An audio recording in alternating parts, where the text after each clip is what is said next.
Hello बच्चों। तो आज मैं आपको एक कहानी सुनाने वाला हूँ। ये कहानी बहुत ही पर्सनलाइज्ड होने वाली है। मेरा अपना एमडी साइकाइट्री का पहला साल मैंने ज्वाइन करा। फिर मन में वही डाउट, क्या मैंने सही करा, क्या मैं कुछ और बेहतर कर लेता। बट फिर आई वो एक शाम। उस एक शाम अमित बैठा था कंप्यूटर लैब में और उसकी कंप्यूटर स्क्रीन पे बड़ा बड़ा फेल लिखा था। फिर भाई अमित वही लड़का था जो पढ़ाई में अच्छा था, क्लास में ध्यान से सुनता था, लेक्चर्स भी पूरे देखता था, उसके साथ साथ क्वेश्चंस भी सॉल्व करता था। पर फिर ऐसा क्यों? फिर अमित ने बताया कि जैसे ही एग्जाम की टिक टिक बजती है दिमाग में और एक क्वेश्चन और 4 उसके ऑप्शंस, 2 ऑप्शंस में ऐसा फ्रीज हो जाता हूँ कि समझ ही नहीं आता। माइंड एकदम ब्लैंक, कुछ समझ नहीं आ रहा, बहुत ज्यादा घबराहट और टेंशन, क्या होगा ये दिमाग में चलता रहता था। तो बच्चों, अमित की दिक्कत क्या थी? अमित की पढ़ाई में कमी नहीं थी, अमित को एग्जाम एंजाइटी थी। तो फिर क्या हुआ? उसके साथ उसकी एंजाइटी पे वर्क करा, उसको चीजें समझाई और फाइनल रिजल्ट क्या रहा? अमित एक एम्स का नर्सिंग ऑफिसर बन गया। तो बच्चों, काबिलियत होना एक बात है, बट उस काबिलियत को अपने एग्जाम में उतारना वो एक कला है। तो बच्चों, मैं हूँ डॉक्टर संयम त्यागी, आपका mental health nursing educator at एनप्रेप। तो साइकाइट्री ने मुझे एक बड़ी ही इंपॉर्टेंट चीज सिखाई, ऑब्जर्व करना। अब जो हम जख्म देखते हैं वो ना ही किसी सीबीसी पे आते हैं, ना ही किसी एक्सरे पे दिखते हैं।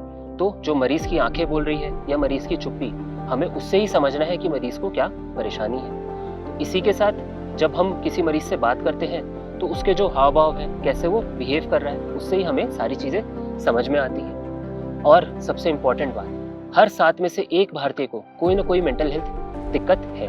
तो उसके सामने कौन खड़ा है? आप। तो पेशेंट को दवा लेने के लिए कौन कन्विंस करेगा? जब पेशेंट रेस्टलेस है तो उसके सामने कौन खड़ा है? पेशेंट के घर वालों को क्या चीज बतानी है और क्या चीज नहीं बतानी है, इसके सामने कौन खड़ा है? तो इन सब के लिए हम नर्सिंग ऑफिसर ही उनके सामने खड़े हैं। तो मैं आपसे एक और बात शेयर करना चाहता हूँ। जब मैं अपने एमबीबीएस की पढ़ाई कर रहा था, लगभग 2015 की बात है, तब कोई ऑनलाइन प्लेटफॉर्म ही नहीं था। तो जो भी पढ़ना था खुद ही पढ़ना था। वही मोटी मोटी पीडीएफ्स, किताबें, सीनियर की मार्किंग या फिर यूट्यूब में रैंडम वीडियोस। कोई बताने वाला ही नहीं था, तो कभी कुछ समझ में आता और ज्यादातर तो सब दिमाग के बाहर। कोई साथ देने वाला ही नहीं था। मैं ये सब क्यों शेयर कर रहा हूँ? क्योंकि मैंने ये चीज महसूस करी है और मैं जानता हूँ कि आज नर्सिंग ऑफिसर्स भी इसी प्रॉब्लम से जूझ रहे हैं। तो सब लोग सेम नोट्स, सेम स्पीड से कैसे पढ़ सकते हैं? मैं ये चीज फील कर सकता हूँ, क्योंकि हर इंसान अलग होता है, जैसे कि हर पेशेंट अलग होता है। हर पेशेंट की ट्रीटमेंट अप्रोच अलग है, डायग्नोसिस अलग है और जो दवाई देनी है वो भी अलग है। तो फिर हर स्टूडेंट सेम कैसे हो सकता है? हर स्टूडेंट की पढ़ने की अपनी एक कैपेसिटी है, अपनी एक स्पीड है, तो वो उससे ही पढ़ेगा। और इसी सोच के साथ जो मैंने फील करा, आप फील ना करो, इसीलिए हम लेके आ रहे हैं एनप्रेप एडिशन 6। तो एनप्रेप एडिशन 6 आपका पर्सनल कंपेनियन होगा, ना तेज ना स्लो। जैसा आप चाहते हैं वैसा आपको पढ़ाया और सिखाया जाएगा। एक ऐसा टाइम टेबल जो आपके लिए पर्सनलाइज्ड होगा। तो इस एडिशन में मैं आपके साथ हूँ, हर लेक्चर, हर क्लास।